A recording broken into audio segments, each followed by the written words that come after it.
How good will this continue to be, and will we actually see the deaths?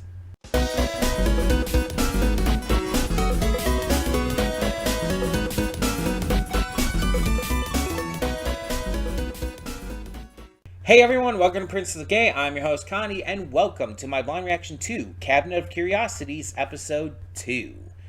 So, for those who didn't see the first reaction, I would definitely suggest going back and seeing it, even though this is an anthology series, and each episode is going to be kind of its own separate little thing. I would definitely suggest going to see my first reaction to episode 1, because it like really sets the tone and the mood for how these reactions I feel like are probably gonna go. Hopefully gonna go. So yeah, this is Guillermo del Toro's Cabinet of Curiosities. It's a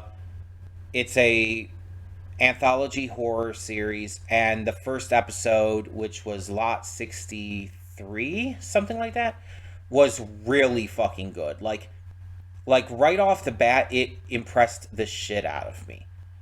And it's like I was invested the entire way through, not just when shit became real at the end.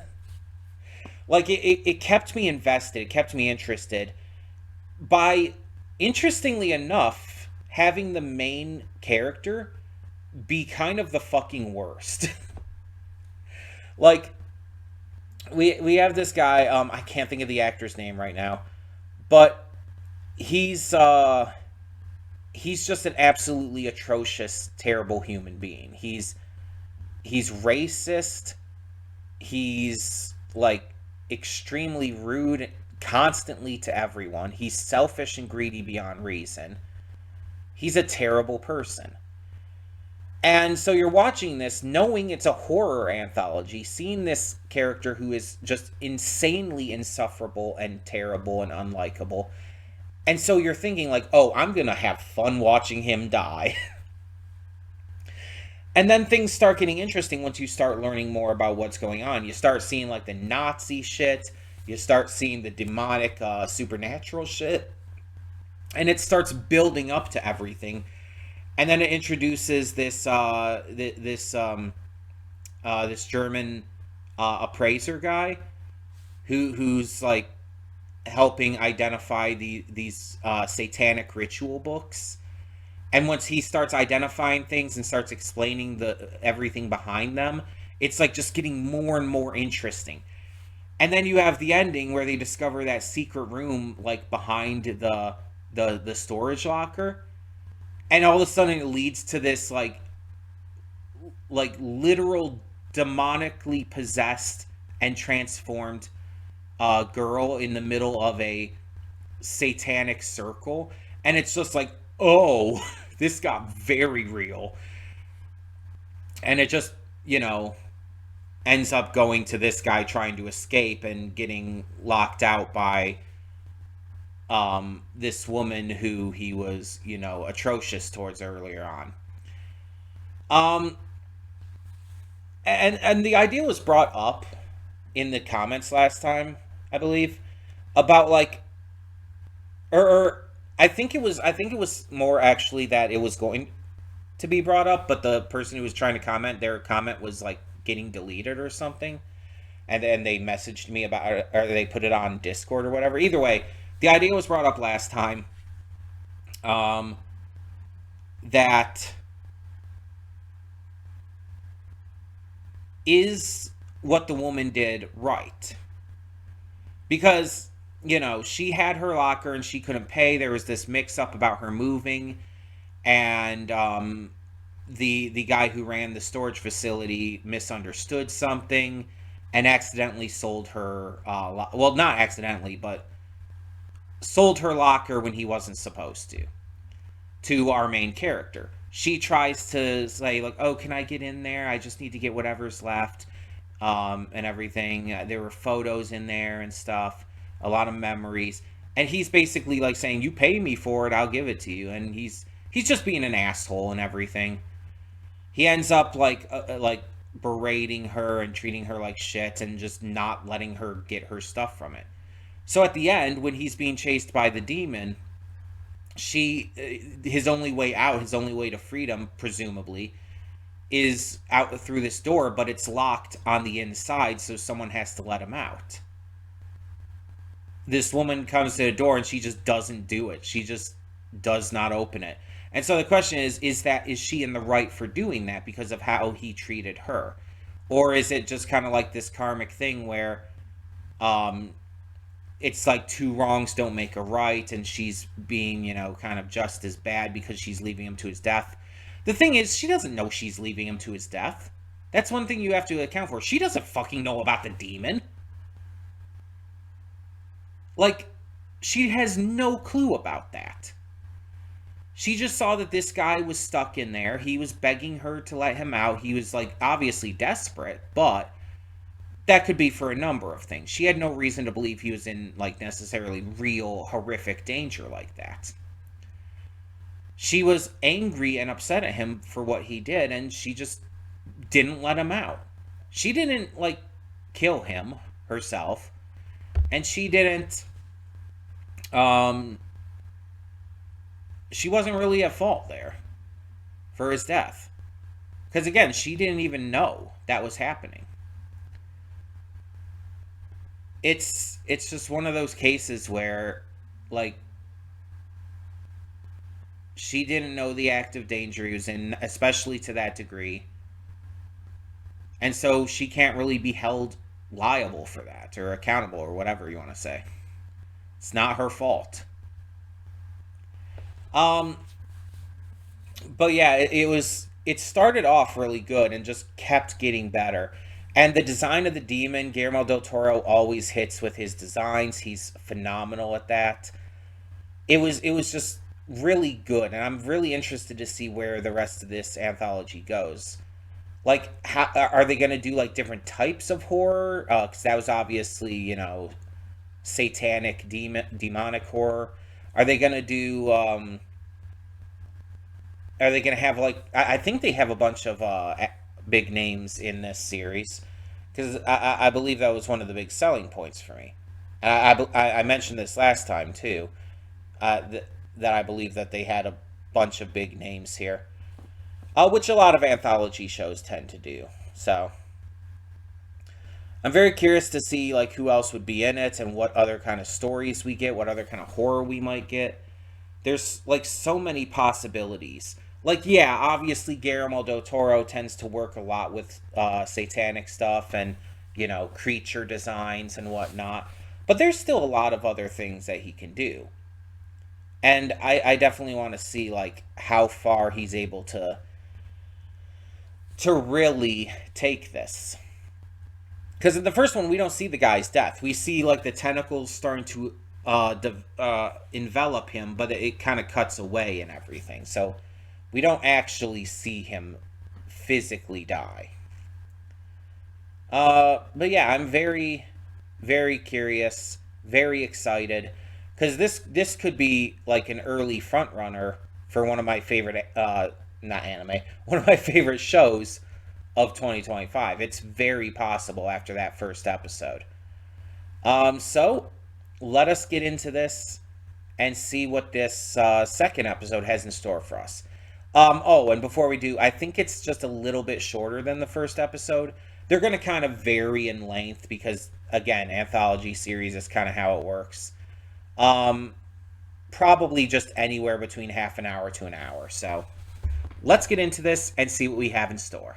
Hold up just a second there. Before you click that link in the description below to go to today's reaction, I want to take the moment to remind you of all the awesome content we have on the channel. Between Monday and Friday, we have a plethora of awesome series reactions, with 2 every day except Thursday. We also have movie reactions every Saturday and Sunday. I do pre-record them during the week, but upload them on the weekend. And don't forget about all the awesome gaming content over on the Princessa Gaming channel. Every day of the week we have some awesome Let's Plays, we have streams, we have all kinds of great content. And please, don't forget to subscribe to the channel and to like this video if you want to see more awesome content such as this. Thank you so much for tuning in. Let's get to today's video. And we are back, and we'll begin with spoilers in 3, 2, 1, now. So, the actor who I thought was Keegan-Michael Key was actually Nabil El Kafif, who is an actor who's been in things like X-Men Apocalypse, American Gods, and The Expanse. Also The Mist, apparently. That's interesting. But yeah, he was, I guess he just looked like him in the shot because, the lighting wasn't great. I thought it just kind of looked like him. But yeah, he's been in, these various other little things here and there. I also looked up the actor who played, the main guy, Masan, and I couldn't find, like, really much of anything in regards to him. David Hewlett, I couldn't find anything, in terms of, like, who he might be. And then none of the others, I recognized, except for Julian Richings, who was Dooley. Julian Richings, like I mentioned, was Death in, in Supernatural. He was, one of the hosts for Krampus in that movie. And he was in, oh God, what is it? Wrong Turn. He's the one, dude in Wrong Turn. I can't think of the name right now. The first Wrong Turn specifically. But yeah, um, so that was a fun, face to recognize, even if I got the other one wrong.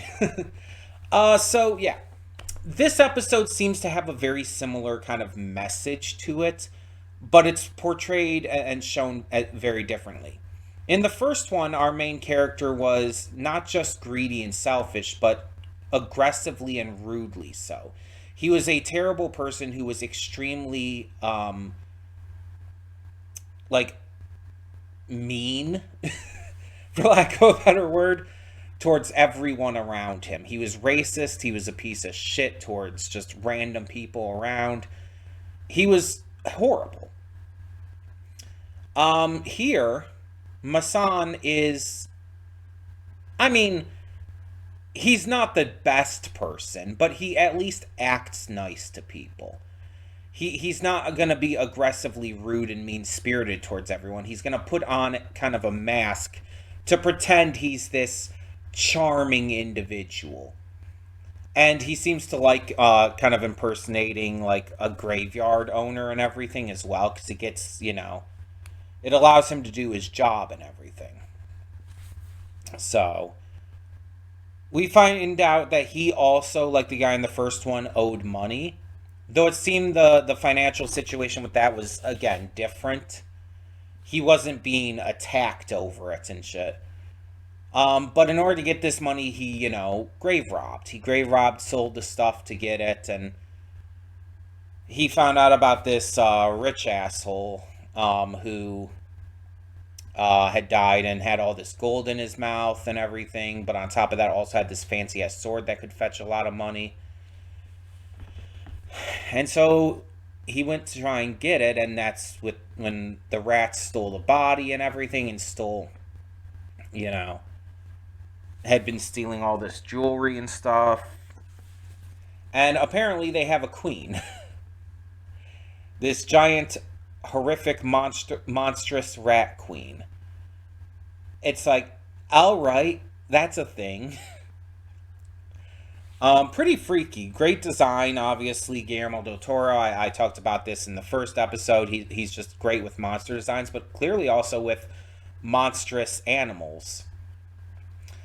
But we also had set up earlier on in the episode for the black churches underneath underneath the town and everything. And so we get to see that as well. He ends up in one of them while trying to escape the rats, and especially the rat queen. And he ends up seeing this corpse that has this really fancy neck piece on. He takes it off, and the corpse comes to life and starts to try and take it back. He fights with it. It bites his ear off and shit. A lot of crazy shit goes down. And he's trying to escape from it and everything. And so he has to escape from that. He has to escape from the rat queen. He ends up killing the rat queen, trapping the corpse. and almost escapes, but he ends up getting trapped in a casket because he thinks the glinting of the metal plate is the sun, and it causes him to end up getting eaten by rats inside and outside. So fun. This one definitely wasn't as good as the first episode. The first episode was so like insanely well done. This one was good. By no means was it bad. It was very good. It's just not as good. It wasn't as interesting. It wasn't as investing.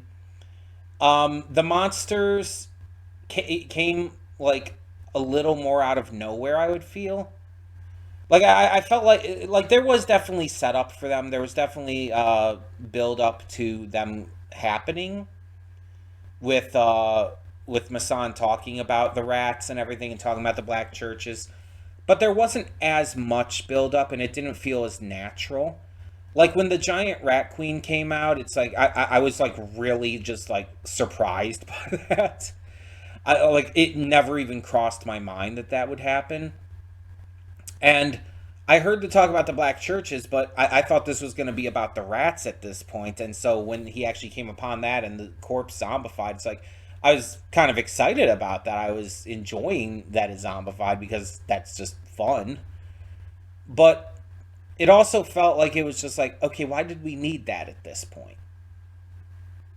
That it felt like that was kind of unnecessary. We already had the rat queen, we already had all the other rats. It's like we didn't need that as well, right?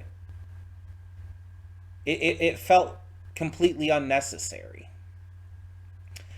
The actors were all great. The designs were all great. All of that was fine. It was the story was good.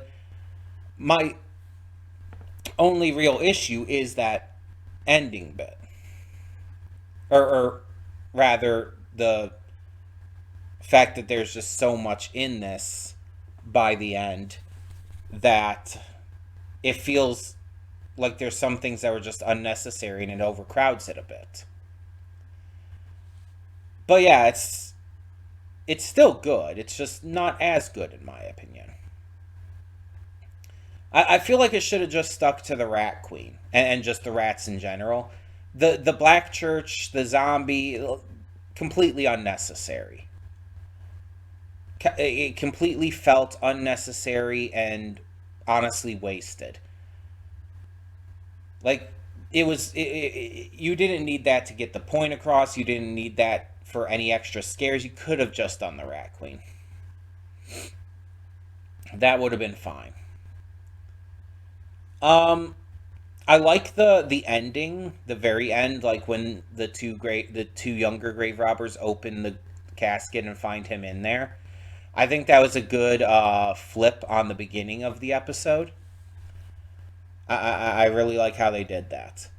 And just in general, I feel that the way it was presented felt a little bit more like it was actively trying to teach a message. Like the first one obviously was as well, but it felt like more like just, you know, this story. It felt like it was more focused on the story and the characters and making it, scary with all the great design work. This one felt like it was about the message. And everything else was added after. Um but again, it's like if I give like the first episode like a 10 out of 10, this is still at least an 8. It's still very good. It's just not as good. And that's going to happen. When you have an anthology series, you're going to have episodes that aren't as good. It happens. I'm not too worried about it. I just want these to branch out a little more. I don't want all of them to be about greed because there's only like what, 8 episodes of this.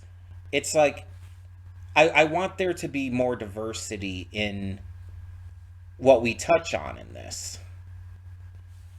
Now I know like these are like written by different people, directed by these different people. So I guess both of these writer directors just chose to make this theme like independently in this. But yeah, I'm very curious as to what else we're going to be able to do because there's so many possibilities. And if this did just end up being all the same message, I feel like that would be just very disappointing. But like I said, I still very much enjoyed it. I thought this was a good ride. It was still very fun to watch, and I can't wait to see what happens next time. I wish I had more to say. I feel like I had a lot more to say in the first episode, but in the meantime, I guess just tell me your thoughts down below. Tell me what you thought of this episode compared to the first, and just on its own merits as well. In the meantime, though, thank you so much for tuning in. And for now, I'm Connie, and I'm signing off. See y'all next time.